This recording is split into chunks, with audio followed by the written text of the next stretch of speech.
프랑스 출신의 경제학자 토마 피케티라는 사람이 있습니다. 그 사람이 지난 2014년 한 권의 책을 출판합니다. 21세기 자본이라는 제목이 붙은 이 책은 미국의 하버드 대학 출판부가 101년이 되었는데 그 101년 역사상 한 해 동안 가장 많이 팔린 책이라는 기록을 남기면서 전 세계적인 베스트셀러가 되었습니다. 우리나라에도 번역이 되어 있습니다. 그 책을 전후로 하여 우리나라에서도 금수저, 흑수저라는 출신 배경 담론이 집중적으로 퍼져나가기 시작했습니다. 즉, 일을 해서 얻는 수입보다 물려받은 유산이나 재산이 금융과 토지 자본으로 활용되어 불러들이는 돈이 더 많기 때문에 월급으로 살아가는 직장 노동자들은 물려받은 자산이 많은 그런 소위 금수저들을 영원히 이길 수 없다는 냉정한 사실 앞에 서야만 했습니다. 그래서 그 현실 앞에서 암울함을 느낄 수밖에 없는 패배주의적인 현실 인식이 젊은이들 사이로 깊이 파고 들었던 것입니다. 이제 흑수저로 출발하는 사람은 영원히 금수저로 올라설 수 없다. 일평생 금수저들의 지배를 받으며 하층 노동자로 살아가야 한다. 이것이 2000년대 초반부 이후부터 전 세계를 거세게 휩쓸며 지배했던 소위 신자유주의라는 경제 이론이 남긴 세계적인 양극화라는 거대하고 참담한 결과였습니다. 상위 1%에 속하는 황금수저들과 나머지 99% 흑수저들 사이의 갈등과 투쟁, 우리나라의 봉준호 감독이 만든 설국열차나 또 기생충 같은 영화들이 바로 이 신자유주의가 만들어낸 양극화라는 괴물을 줄기차게 비판하고 공격하기도 했지만 여전히 금수저들의 아성은 견고하기만 합니다. 그런데 이 금수저에 속하는 사람들이 공통적으로 기를 쓰고 방어하는 것이 한 가지가 있습니다. 그것은 바로 결핍입니다. 뭔가 부족한 것, 자신들의 삶과 생활 속에서 무엇이든지 한 가지라도 부족하거나 남들에게 뒤처지는 것을 견디지 못한다라는 것입니다. 이처럼 기를 쓰고 그들이 경계하고 막아내려고 하는 것이 있다면 그것이 바로 결핍이라는 것입니다. 그들은 결핍을 참아내지 못합니다. 명예, 건강, 최고의 학력, 미모, 극소수만이 향유할 수 있는 명품 옷과 가방, 장신구, 기타 등등. 이들은 결핍이라면 바퀴벌레 잡듯이 자신과 자녀들의 삶 속에 그것이 침투에 들어오지 못하도록 철통같이 방어를 하는 것입니다. 하지만 이 사람들이 놓치고 있는 결정적인 것이 있습니다. 하나님의 은혜는 바로 그 결핍을 통해서만 들어온다는 것입니다. 사람들이 깊이 오해하는 것이 있습니다. 모든 것이 풍족하게 있으면 행복이 찾아오리라는 것입니다. 그러나 우리의 삶은 생각보다 신비롭고 깊습니다. 그래서 돈으로 다 살 수 있고, 권력으로 다 막을 수 있고, 힘으로 다 만들어서 채울 수 있을 것 같지만, 그러나 그런 삶에는 어떤 순수한 기쁨이나 환희, 벅찬 의미 같은 것들이 빠져 있기가 쉽습니다. 오히려 순전한 기쁨은 무언가의 결핍을 통해서 뜻하지 않게 찾아오게 되는 것입니다. 캐나다 출신의 유명한 음악가였던 레너드 코헨이라는 사람이 이런 말을 남겼습니다. 모든 것엔 금이가 있다. 빛은 거기로 들어온다. 오늘 우리가 읽은 본문에는 이런 결핍을 통하여 하나님께로 찾아가는 한 여인의 이야기가 나오고 있습니다. 사사기 시대 마렵에 이스라엘의 라마다임이라는 지역에 한 레위인 가정이 살고 있었습니다. 남편의 이름은 엘가나이고 아내의 이름은 한나입니다.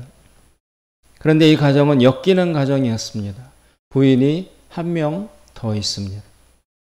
이렇게 된 데에는 연유가 있습니다. 본부인인 한나가 아기를 못 낳았기 때문인 것입니다. 그래서 두 번째 부인을 들여서 그녀로부터 자식을 여러 명 낳게 되었습니다. 그런데 문제는 이 가정이 행복하지 못하다는 것입니다. 본부인 한나와 후처인 브닌나가 매일 싸우기 때문입니다. 그럴 수밖에 없습니다. 당연히 그런 관계가 평안하고 안정될 리가 없는 것이죠. 오늘 본문의 주인공인 한나라는 여인은 아마도 거의 틀림없이 일종의 우울증을 앓고 있었던 것으로 보입니다. 첫째, 그도 그럴 것이 오랜 기간 동안의 불임으로 인해서 매우 침체되어 있고 자존감이 낮아져 있으며 무기력에 빠져 있습니다. 두 번째는 적수인 후처 브닌나의 저주와 악담 때문에 한나는 정신을 못 차리고 있습니다. 물론 평소에도 서로 사이가 안 좋았겠지만 특별히 집을 떠나서 성소가 있는 실로라는 지역에 가서 하나님께 제사를 드릴 때 그 갈등은 극에 달하였습니다. 율법에 보면 이스라엘 남자들은 1년에 최소 3번은 하나님의 성전 앞에 나와서 하나님께 얼굴을 보여야 합니다. 이스라엘의 중요한 절기인 유월절, 맥추절, 수장절 이 세 명절에 성소가 있는 실로에 올라와서 제사를 드려야만 했습니다. 그런데 이스라엘의 타락시기였던 이 사사시대에는 이런 관습은 성실히 지키는 사람이 매우 드물었습니다. 그런 한나의 남편인 엘가나라는 사람은 철저히 그 규율들을 지킬 뿐만이 아니라 절기가 아닌 시기에도 매년 자원하여 정기적으로 성소를 찾아가서 제사를 드릴 정도로 아주 열심히 특심한 보기 드문 사람이었습니다. 그래서 엘가나는 매년 몇 차례씩 식구들을 거느리고 실로 성소에 올라갔다 오곤 하였습니다. 이건 보통 일이 아니었습니다. 이들이 살고 있는 라마라는 지역에서 그 성소가 있는 실로, 북쪽 실로에까지는 약 35km의 거리가 떨어져 있었습니다. 지금으로 치면 약 100리길을 걸어서 갔다 와야 했습니다. 어린 아이들을 데리고 거기에다가 가서 하나님께 제물로 바칠 소나 양을 끌고서 짐을 지고 그 거리를 며칠씩이나 걸어서 왕복해야 한다는 것은 보통 일이 아니었던 것입니다. 그런데 그렇게 어렵게 찾아간 그 경건한 자리에서 꼭 문제가 발생했습니다. 제사를 다 마치면 남편은 두 부인과 자녀들에게 하나님께 드리고 남은 제물, 즉 고기를 분배해 주었습니다. 3000년 전의 고대 사회에서 소나 양의 고기를 먹을 수 있는 기회는 이렇게 하나님께 제사를 드리고 났을 때의 시기를 빼고는 1년에 몇 번 되지 않았습니다. 따라서 제사를 드리고 난 후에 식사 시간은 별미를 즐길 수 있는 귀한 자리였습니다. 그런데 이 남편은 순서대로 고기를 다 나누어 주다가 꼭 한나 본부인에게만은 2몫의 분량을 남겨주었습니다. 이것이 후처인 브닌나의 화를 머리 꼭대기까지 불러일으켰습니다. 왜냐하면 율법에 보면 장자에게만 갑절을 주게 되어 있기 때문에 그렇습니다. 따라서 이 장자의 몫을 받아야 한다면 자기 아들이 받아야 돼요. 지금 한나에게는 아예 아들이 없기는커녕 애 자체가 없어요. 그런데 아이도 없는 한나에게는 장자가 받아야 될 갑절을 주고 정작 장자를 낳은 자기에게는 똑같이 한 몫을 주고 이러니까 분인나는 그것을 못 견디고 한나에게 분풀이를 하게 되는 것입니다. 4절과 7절에 보시면 그 이야기가 상세하게 나와 있는데요. 엘가나가 제사를 드리는 날에는 제물의 분깃을 그 아내 분인나와 그 모든 자녀에게 주고 한나에게는 갑절을 주니 이는 그를 사랑함이라. 그러나 여호와께서 그로 성태치 못하게 하시니 여호와께서 그로 성태치 못하게 하심으로 그 대적 분인나가 그를 심히 격동하여 번민케 하더라. 매년에 한나가 여호와의 집에 올라갈 때마다 남편이 그같이 하매 분인나가 그를 격동시키므로 그가 울고 먹지 아니하니. 여기에 보면 분인나가 한나를 격동하게 했다라는 말이 나옵니다. 격동시켰다. 이 격동시켰다가 원어로 보면 천둥이 치다 이런 뜻이에요. 그러니까 마치 천둥이 한 번 치면 온 땅이 흔들리고 빛이 번쩍이는 것처럼 분인나가 퍼붓는 저주와 악담이 한나의 온몸에 식은땀이 흐르게 했고 정신을 완전히 잃을 정도로 격렬하고 사악한 내용으로 가득 차 있었던 것임을 알 수 있습니다. 짐작하건대 분인나의 저주는 두 부분으로 이루어졌을 것으로 보입니다. 첫째는 한나의 과거를 정죄하는 것입니다. 아마도 남들이 모르는 깊은 혼자만의 죄를 저질렀거나 한나의 부모나 조상들 중에서 엄청나게 심각한 죄를 지은 것이 있어서 그 여파로 하나님께 저주를 받아서 한나의 태가 닫혀버렸을 것이라고 저주하는 것입니다. 자식은 있지만 정작 남편의 사랑을 받지 못하는 후처의 입장에서 본처인 한나를 제압할 수 있는 길은 이것밖에 없었을 것입니다. 야, 뭐 이유가 있으니까 애를 못 낳는 거지. 이런 식으로. 두 번째는 이번에는 한나의 미래를 저주하는 것입니다. 지금 남편은 한나에게 아들이 없는데도 그녀에게 장자의 몫을 주며 특별 대우를 해주고 있습니다. 그러면 지금도 이러한데 하물며 한나가 만약 혹시라도 앞으로 아들을 낳게 되면 그때는 정말 남편의 편애가 장담할 수 없을 수준으로 극대화될 것이 몹시 두려웠을 것입니다. 그래서 분인나 입장에서는 항상 적수인 한나의 미래를 닫아놓고 묶어 놓아야만 안심할 수 있었습니다.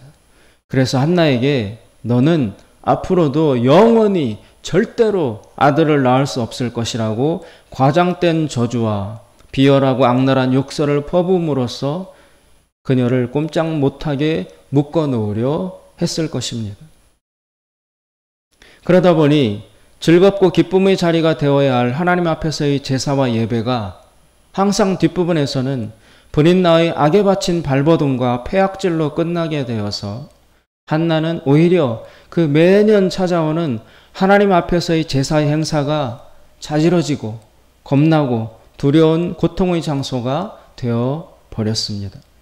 마치 요즘의 여자분들이 겪는 명절 스트레스 증후군처럼 한나는 이 매년 찾아가는 제사, 매년제 전후로 극도의 긴장과 스트레스와 신경쇠약으로 탈진하여 시달려야 했었을 것입니다.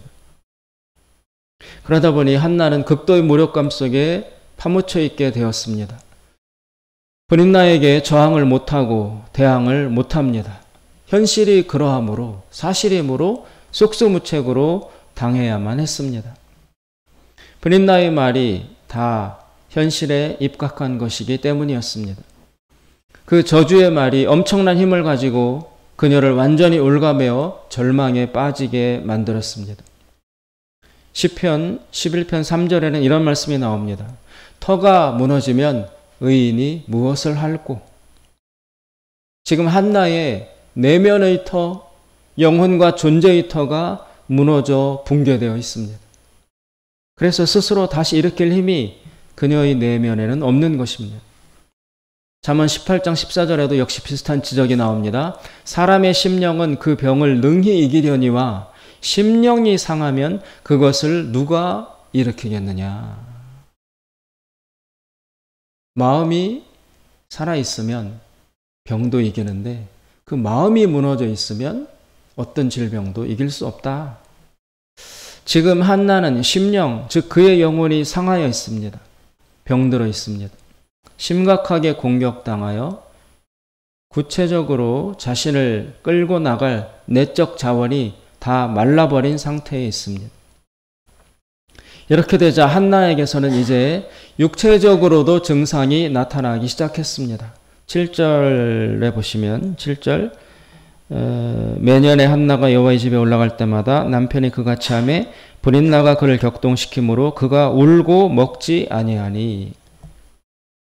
한나가 울면서 먹지를 못하게 되었다라는 것입니다. 이것은 우울증의 대표적 증상입니다. 지금 우리 사회에 우울증이라는 범주가 너무 넓어서 사람들이 웬만하면 다 뭐 우울증이다 그렇게 이야기를 하는데, 정작 우울증으로 진단받을 수 있는 것들은 좀 전문 의사의 판단을 받아야 가능한 것이긴 한데, 좀 광범위하게 범위를 넓혀서 본다 할지라도 심령이 상하면, 즉 우울증이 찾아오면 일단 먹지를 못합니다. 그리고 심각한 우울증, 제대로 병적인 우울증은 마치 뇌 속에서 자기 몸에게 자살 명령을 내리는 것과 같아요. 그건 뭐냐 하면 더 이상 살지 말아라. 자기도 모르고 자기 의식이 아닌데 뇌 속에서 야, 더 살지 마. 이렇게 명령을 내리는 것과 같은 결과가 몸에 나타납니다. 더 이상의 생존을 거부하는 것입니다. 그래서 음식 먹지 마라. 잠 자지 마라. 살려고 하지 마라. 이럴 때 음식을 먹으면 모래알을 씹는 것 같습니다. 입맛을 전혀 느낄 수 없습니다. 밤새도록 상념과 환각과 온갖 불길하고 어두운 생각에 시달리고 공격받고 짓눌리게 됩니다. 이처럼 우울증에 걸리면 뇌 속의 어떤 원인에 의해서 이 사람의 인체 모드가 삶에서 죽음 쪽으로 전환되는 것입니다. 평소 같으면 사람의 스위치는 사는 쪽으로 켜 있어요.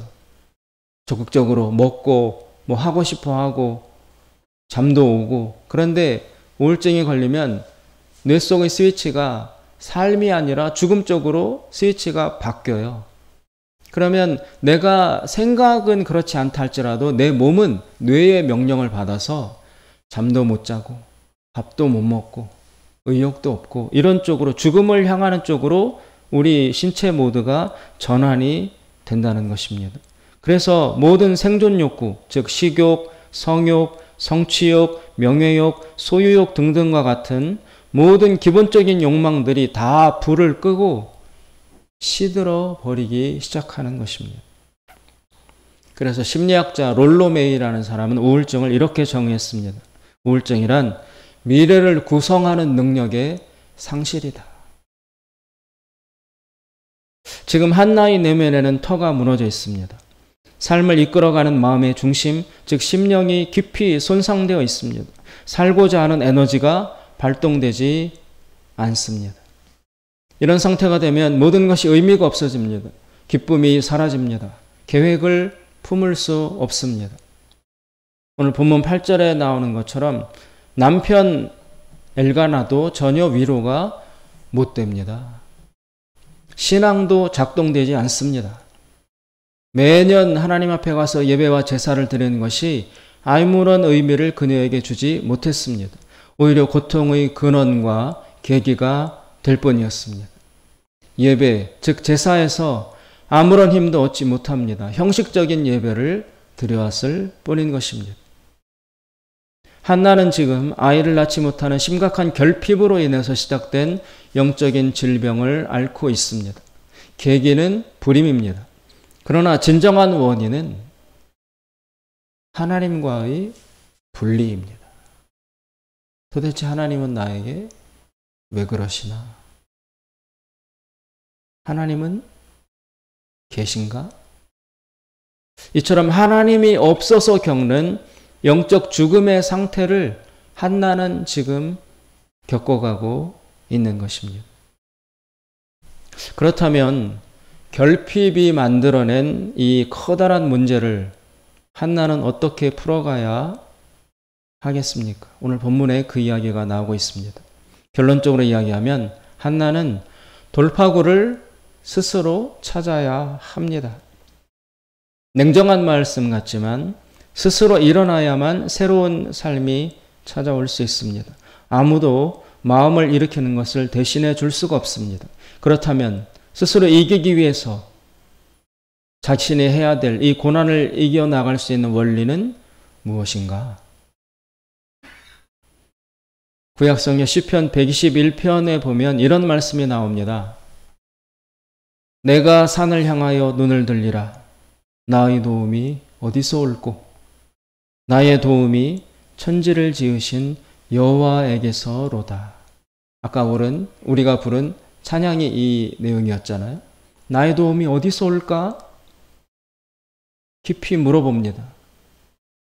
그 대답은 천지를 지으신 오직 하나님 여호와에게서밖에 올 수 없구나. 이 사실을 한나가 스스로 깨달아야 합니다. 이 평범한 말씀이 삶에 실제로 적용되어야 합니다. 다시 기억나야 합니다. 그리고 이 말씀 위에 서야만 합니다. 오직 도움은 하나님에게서만이 온다는 이 진리를 온 몸과 정신으로 확고부동하게 붙드는 그 전환점이 있어야만 벗어날 수 있습니다. 나의 도움이 어디서 올고? 사람, 돈, 권력자, 어떤 다른 것, 그 모든 것 속에서 결론, 하나님에게서만이 올 수 있다라는 이 사실이 실존적으로 자기 자신을 관통해 지나가야지만 길을 찾을 수 있습니다. 그래서 한나는 오랜 우울증과 침체의 고통을 앓던 끝에 드디어 결단을 하게 됩니다. 9절과 10절을 보시면 9절 그들이 실로에서 먹고 마신 후에 한나가 일어나니 때에 제사장 엘리는 여호와의 전 문설주 곁 그 의자에 앉았더라. 한나가 마음이 괴로워서 여호와께 기도하고 통곡하며. 그동안 제사를 해마다 가서 드렸어요. 그런데 그동안은 한나가 기도해야 되겠다는 생각을 못하고 있었습니다. 그냥 가서 본인들한테 일방적으로 당하고만 오는, 울고 오는, 가면 갈수록 고통과 괴로움만 주는 그런 의미 없는 행사로 지나왔었습니다. 그러나 이번 제사 때 올해 가서 드린 제사를 마치고는 한나가 굳게 결심을 하고 성소 실로에 있는 하나님의 그 궤가 있는 장막 안쪽으로 한나가 찾아갔어요. 원래 거기는 일반 사람들은 들어갈 수 없는 곳이에요. 제사장들만 출입이 가능한 곳인데 한나가 그것도 여자의 몸으로 그 성소에 찾아 들어갑니다.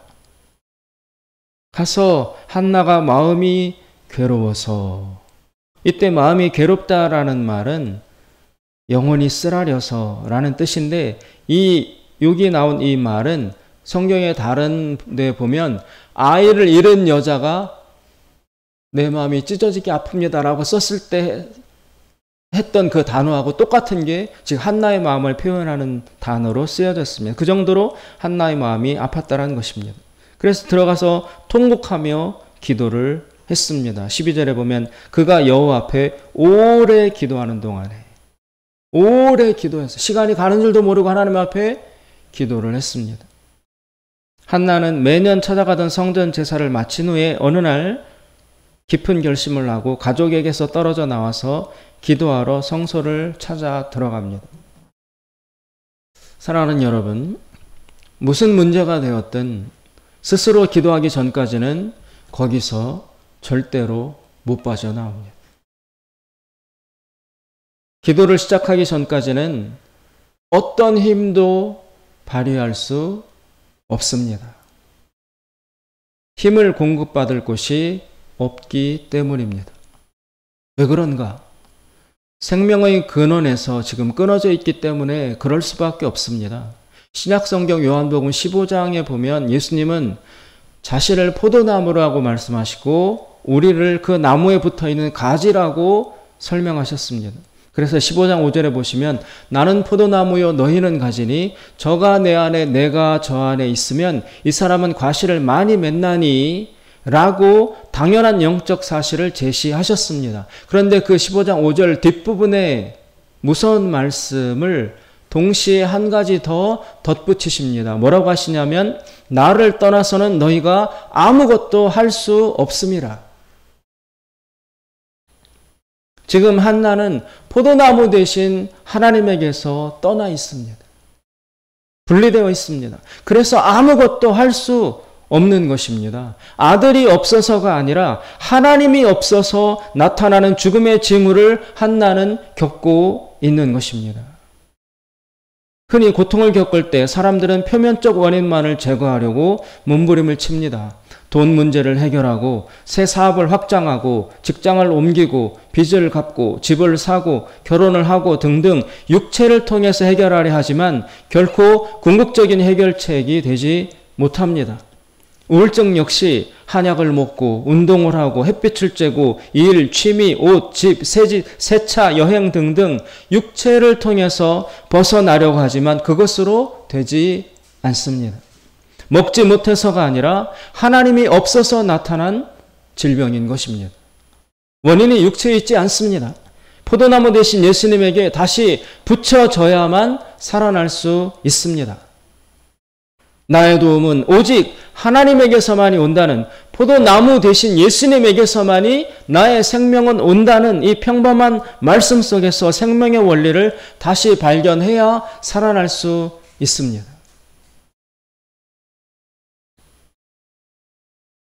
예수님은 그 밖에 이런 말씀도 하셨습니다. 기도 외에는 이런 유가 나갈 수가 없다. 기도 말고는 방법이 없다. 지금의 고통에서 벗어나려면 기도를 하든지 큐티를 하든지 여러분 둘 중 하나는 반드시 해야만 합니다. 큐티, 영어로 큐티인데요. 이 큐티는 뭐냐면 1800년대에 영국의 캠브리지 대학의 학생들이 시작한 경건훈련 운동입니다. 당시에 세속적인 경향에 흘러 떠내려가지 않도록 매일 시간을 정해서 성경을 읽고 기도함으로써 거룩한 삶을 지켜나가자는 취지로 시작되어 지금까지 이어져 내려오고 있습니다. 그들은 이 경건훈련을 quiet time, quiet, 조용한 타임 시간, 그래서 조용한 시간, 경건의 시간으로 불렀고 그 quiet time을 앞자만 따가지고 큐티라는 약자로 호칭하고 있습니다. 큐티는 하나님의 말씀을 읽고 묵상하는 것을 뜻합니다. 다시 말해서 주어진 오늘의 성경 본문 말씀 속에서 생명의 양식, 즉 오늘 하루를 살아갈 수 있는 성령님이 주시는 생명의 말씀 한마디를 받아서 내 마음과 영혼에 새기고 그 말씀의 힘 위에서 나의 현재 문제와 삶을 헤쳐나가는 영적 생활 방식을 의미하는 것입니다. 그런데 대부분 하나를 하는 사람은 다른 하나도 필연적으로 동반하게 되어 있습니다. 즉 기도하는 사람은 큐티를 같이 하게 되어 있고 또 큐티를 먼저 시작하는 사람은 궁극적으로 역시 기도를 병행하게 되어 있습니다. 왜냐하면 큐티와 기도는 마차의 두 바퀴 같아서 어느 한쪽이 빠지면 영적 생활이라는 기독교인으로서의 삶은 반드시 불균형이 오게 되어 있고 언젠가는 멈추게 되어 있습니다. 마차가 있는데 한쪽 바퀴는 움직이지 않은 채 다른 바퀴만 돌아가면 마차는 여러분 제자리를 뺑뺑뺑뺑 돌게 되어 있어요. 안 굴러가는 바퀴를 축으로 해서 그 자리를 뺑뺑뺑뺑 돌게 되어 있습니다. 그러다 보면 이 빠져있는 바퀴, 돌지 않는 바퀴, 그게 제자리만 뱅글뱅글 돌다가 마찰이 일어나서 그 바퀴가 타버리게 됩니다. 타요. 연기가 나고 냄새가 나고 그 상태를 일컬어서 번아웃, 탈진, 그리고 우울증이라고 하는 것입니다. 기도와 큐티, 즉 말씀 묵상은 힘과 생명, 즉 에너지를 공급받는 통로입니다. 그 둘 외에는 그리스도인은 영적인 힘을 절대로 공급받을 수 없습니다. 오늘 본문에서 한나는 하나님 앞에서 기도하며 통곡을 터뜨립니다. 10절에 기도하며 울었다라는 통곡은 7절에 브릿나에게 당하면서 울었던 울음과 질적으로 완전히 다릅니다. 7절에 나와 있는 앞의 울음은 질식시키고 숨을 못 쉬게 하는 죽음의 통곡이라면 뒤에 나오는 하나님 앞에서 기도하며 우는 울음은 이제 숨을 틔우고 피가 흐르고 영이 살아나게 만드는 생명의 통곡인 것입니다. 같은 울음이라도 완전히 다른 것입니다. 이제 하나님 앞에서 오래 기도하던 한나는 서원을 합니다. 그동안 아들이 없어서 자신이 슬픈 줄 알았는데 이제 그것이 아니라는 것을 기도하면서 알게 된 것입니다. 아들이 아니라 자신에게 하나님이 없어서 그랬다는 것을 알았습니다. 그래서 하나님이 아들을 주시되 그 아들을 하나님께 다시 돌려드리겠다라고 약속을 합니다. 만약 아들에 대한 포로된 상태에 더 속아서 빠져있지 않겠다라는 뜻입니다. 아들이 주어져도 하나님이 없으면 이 병은 다시 재발될 수밖에 없습니다.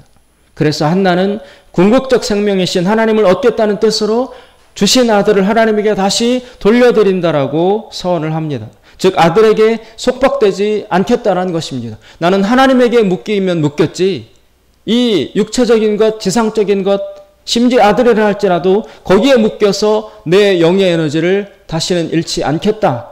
나의 영혼은 오히려 하나님에게 속박되겠다라고 선언을 하는 것입니다. 그 결과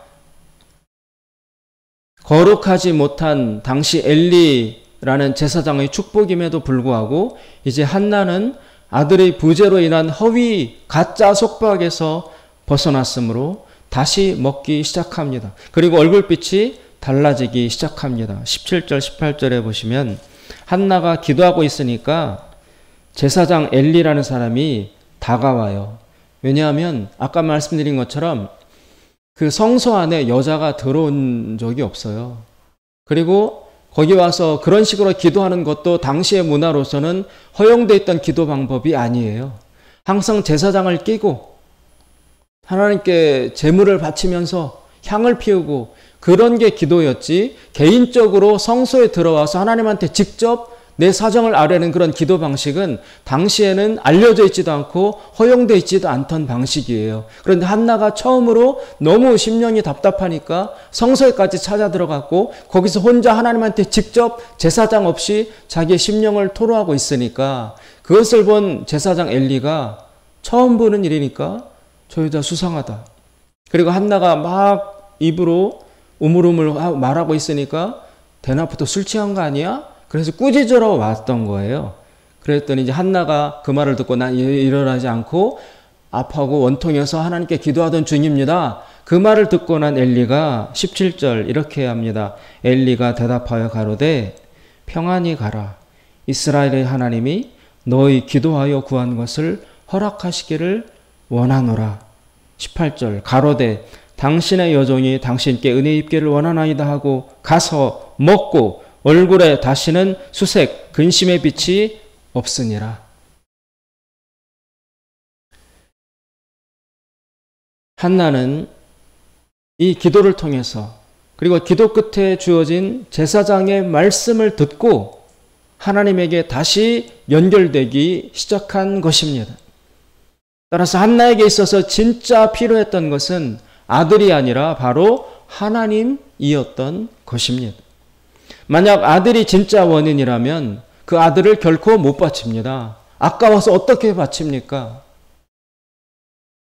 그 어렵게 하나님이 주신 아들을 다시 돌려드리겠다라고 서원을 어떻게 합니까? 그렇지만 한나는 이제 그 아들에게서 자유롭습니다. 하나님으로 채워졌기 때문에 그렇습니다. 포도나무 대신 하나님과 다시 연결되었기 때문에 그 하나님으로부터 영적인 에너지와 생명이 다시 한나에게 공급되기 시작했기 때문에 아들을 다시 돌려드릴 수 있을 정도의 여유가 생긴 것입니다. 사랑하는 여러분, 기도는 어렵습니다. 익숙치 않습니다. 힘듭니다. 그리고 외롭습니다. 할 말이 없습니다. 멍하니 앉아있게 됩니다. 허공을 치는 것 같습니다. 막연하고 막막합니다. 아무것도 들리는 것도 잡히는 것도 없습니다. 하나님이 들으시는지 확인할 수가 없습니다. 그렇습니다. 그러나 그 모든 것이 기도입니다. 그리고 그 모든 과정을 거쳐가야 합니다. 기도 훈련이 안 되어 있는 사람은 하나님 앞에 기도하러 나오면 할 말이 없습니다.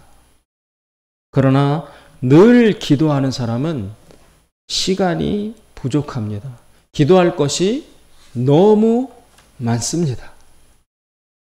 영적인 세계에서도 철저히 지켜지는 법칙이 하나 있습니다. 바로 부익부 빈익빈입니다.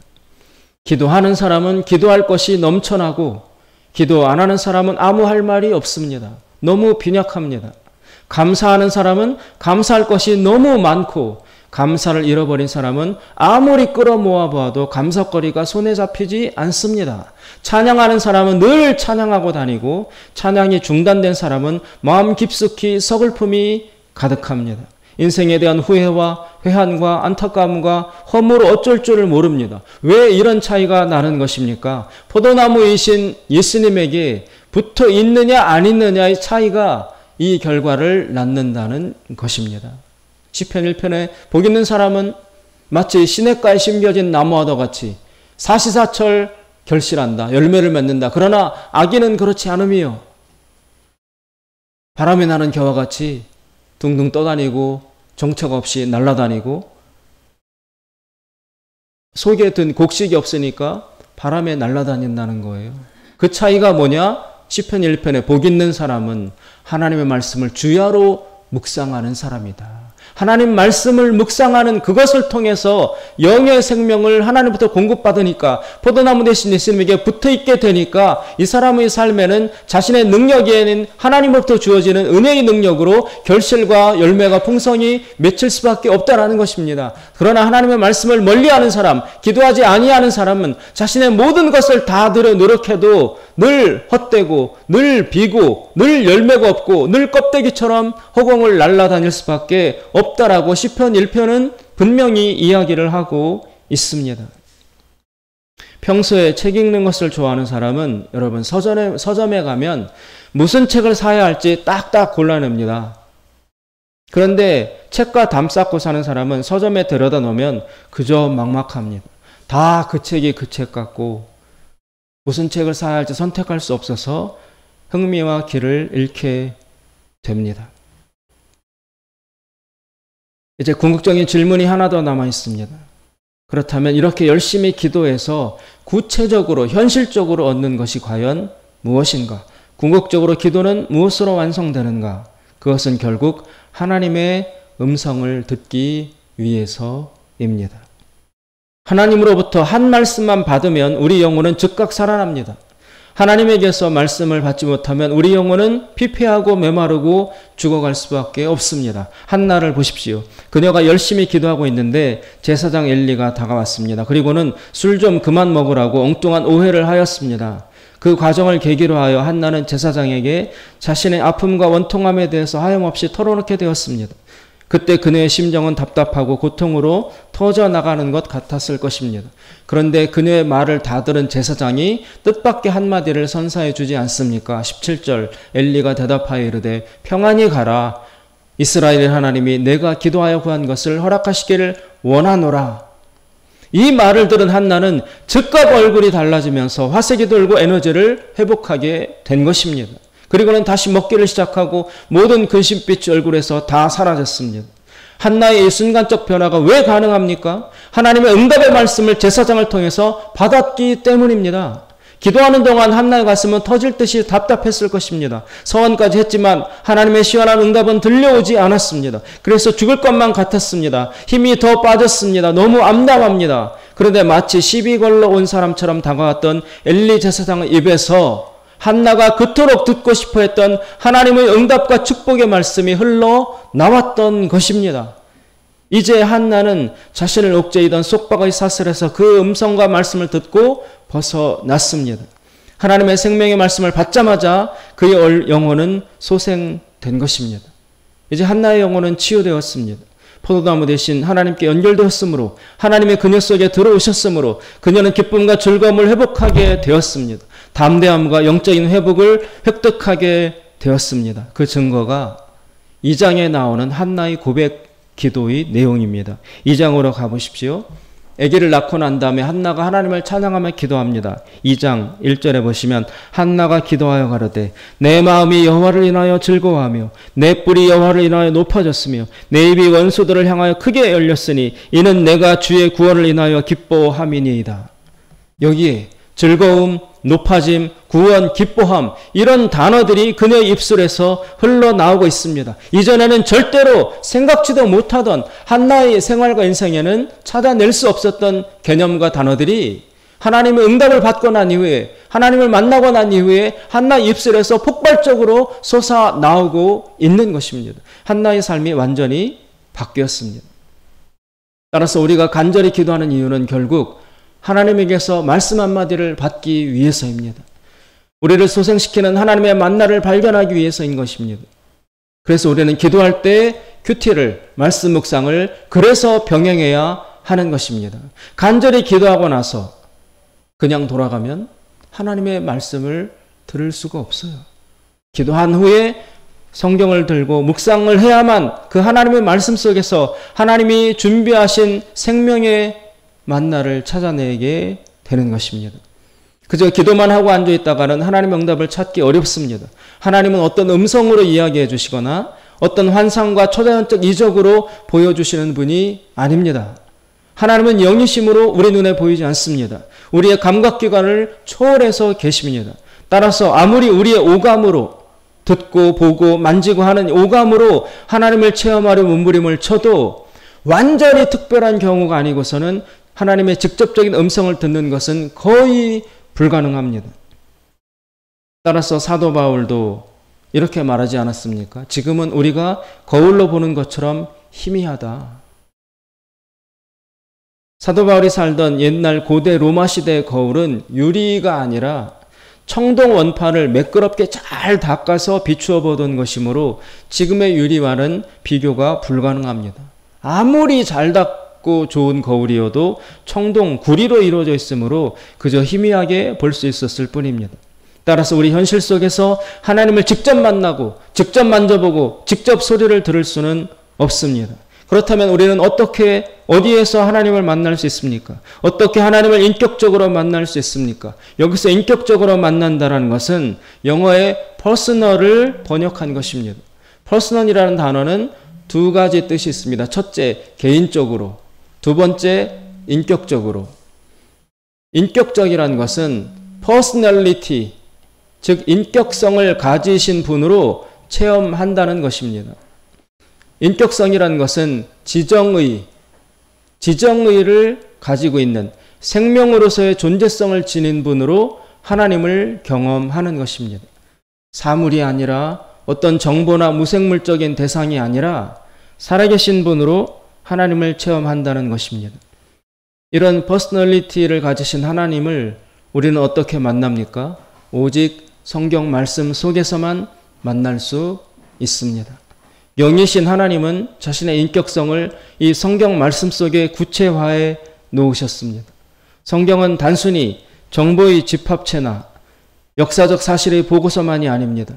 하나님의 인격성이 입체적으로 구체적으로 사실적으로 구현되고 드러나는 일종의 영혼 차원의 입체적 스크린이라고 할 수 있습니다. 우리가 말씀 묵상, 즉 기도와 큐티를 통해서 본문 말씀 속으로 깊이 묵상하여 들어가면 거기서 그 성경 말씀 속에서 살아계신 하나님이 인격적 존재성을 가지고 우리의 영혼과 만나주시는 일이 일어난다는 것입니다.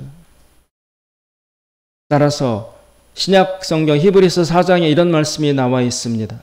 하나님의 말씀은 살았고 운동력이 있어 좌우에 날선 어떤 검보다도 예리하여 혼과 영과 및 관절과 골수를 찔러 쪼개기까지 하며 또 마음의 생각과 뜻을 감찰하시나니. 디모데후서 3장 16절 모든 성경은 하나님의 감동으로 된 것으로 교훈과 책망과 바르게 함과 의로 교육하기에 유익하니 이는 하나님의 사람으로 온전케 하며. 사랑하는 여러분, 왜 기도합니까? 하나님의 말씀을 듣기 위해서. 왜 말씀 묵상합니까? 기도에서 얻고자 하는 하나님의 말씀을 듣기 위해서. 따라서 기도와 말씀 묵상은 동전의 앞뒷면과 같습니다. 하나님을 엉뚱한 곳에서 체험하고 발견하려고 헛된 시도를 하지 마십시오. 뭐가 보이고 들리고 점치는 것처럼 뭔가 이렇게 길이 예언되고 그렇지 않습니다.